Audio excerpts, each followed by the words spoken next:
नमस्कार, मैं अखिलेश द चौथा पिलर में आपका स्वागत है। अखिल भारतीय पूर्व सैनिक सेवा परिषद जिला रीवा इकाई द्वारा भारत पाक 1971 का ऐतिहासिक विजय प्राप्त करने के उपलब्धि में अमरदीप मैरिज गार्डन में विजय दिवस को विजयोत्सव पर्व के रूप में मनाया गया। कार्यक्रम के मुख्य अतिथि परिषद के संरक्षक व पूर्व विधायक लक्ष्मण तिवारी जी रहे। कार्यक्रम की अध्यक्षता परिषद के राष्ट्रीय सचिव सार्जेंट रमेश पांडे ने किया।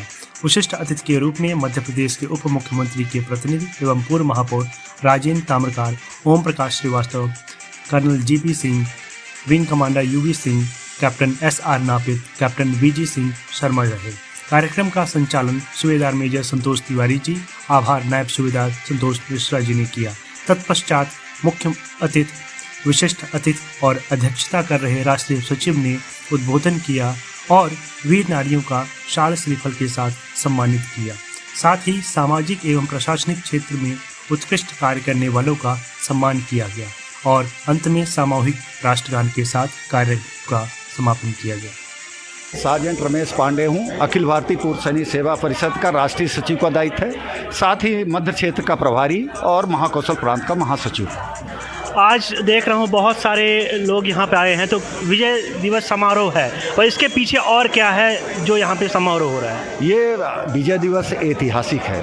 1971 का भारत पाकिस्तान का युद्ध, जो हमारी सेना ने पराक्रम शौर्य दिखाते हुए और 93,000 दुश्मन सेना को बंदी बनाया और उसके बाद जो पूर्वी पाकिस्तान था उसको बांग्लादेश के रूप में परिवर्तित किया। मात्र 13 दिन में अपनी भारतीय सेना ने अदम्य साहस दिखाया और उस देश से मात्र 13 दिन में विजय प्राप्त किया। उसी के उपलक्ष्य में आज 53वां हम ये विजय दिवस मना रहा हूँ। अखिल भारतीय पूर्व सैनिक सेवा परिषद राष्ट्रीय स्तर के कार्यक्रम जैसे कारगिल विजय दिवस है और 1971 का विजय दिवस है और आज़ाद हिंद फौज दिवस 14 अप्रैल का है और इसी तरह से कई कार्यक्रम हैं जो समय समय पर आयोजित करती रहती है हमारे पूरे रीवा ज़िले के साथ में।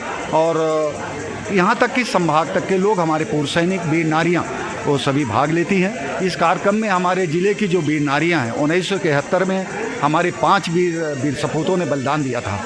उन वीर नारियों के अलावा भी हमारे अन्य युद्धों में और साथ ही हमारे जो आतंकवादी गतिविधियों में भी हमारे शहीद हुए, उनके सब वीर नारियाँ, वीर माता और पिता का हम सब सम्मान करते हैं और उनको श्रद्धा सुमन अर्पित करते हैं उन बलिदानियों को। और आने वाली हमारी पीढ़ी वो प्रेरणा ले आगे जा कर के कि मैं सेना में जाऊं और इसी तरह से अपनी माँ भारती की रक्षा करने के लिए अग्रसर रहूं। इसी के लिए ये कार्यक्रम हमेशा आयोजित होता रहता है और 16 दिसंबर 1971 का युद्ध के आधार पर किया गया है।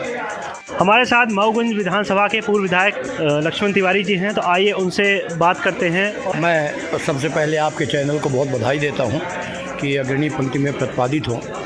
ये सैनिकों का विजय दिवस है। सन 71 में जो हमारी पाक और इसकी लड़ाई थी, इसमें 93,000 से ज़्यादा लोगों ने घुटने टेके और हमारे भारतवर्ष की सैनिकों के कारण विजय हुआ। उसी का ये हम लगातार हर वर्ष इसका विजय दिवस मनाते हैं। चूँकि मैं इस मध्य प्रदेश के पूर्व सैनिकों का संरक्षक हूँ और इस नाते भी अपूर्व सैनिक भी हूँ, इस नाते मेरी जिम्मेदारी बनती है कि यहाँ हमारा जो संगठन है पूरे मध्य प्रदेश में है, पूरे देश में है, इसको लेके हम प्रतिवर्ष 16 दिसंबर को यहाँ एक विजय दिवस मनाते हैं स्थानीय स्तर पर।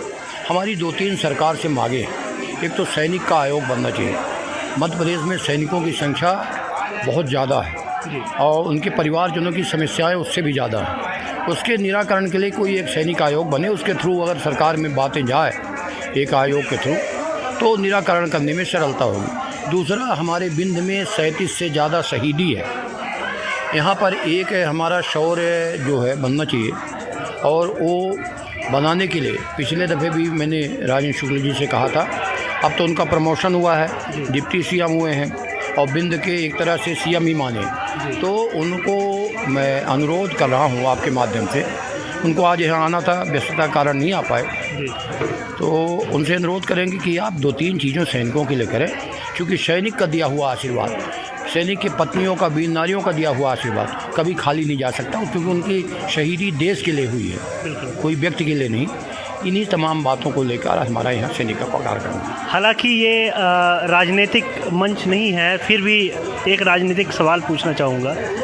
कैसा रहा आपका अनुभव इस विधानसभा चुनाव का? अब ये विधानसभा चुनाव की इस आज के दिन चर्चा करना उचित नहीं है, पर मैं ये मानता हूँ कि बहुत लंबा खेल है और उसका विवरण नहीं दूंगा। और अब तो पूंजीपति ही चाहे किसी रास्ते से पैसा लेके आवे, जैसा नेता चाहता था वैसी जनता भी करने लगी। अब तो जो निर्वाचन आयोग की सीमाएं हैं खर्च करने की, उससे 20 गुना ज़्यादा।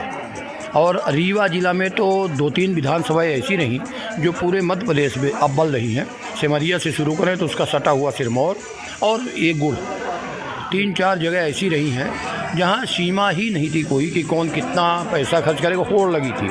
और उसके कारण जिसके भाग में जो था मिल गया। हमारा चुनाव गड़बड़ था, मैंने वोट के बाद ही कह दिया था कि हम तो पराजित हैं भाई। अब कौन जीतेगा, वो जो जितना खर्च किया होगा जीतेगा। इसलिए मैं उसके बारे में ज़्यादा टिप्पणी करना उचित नहीं समझता हूँ।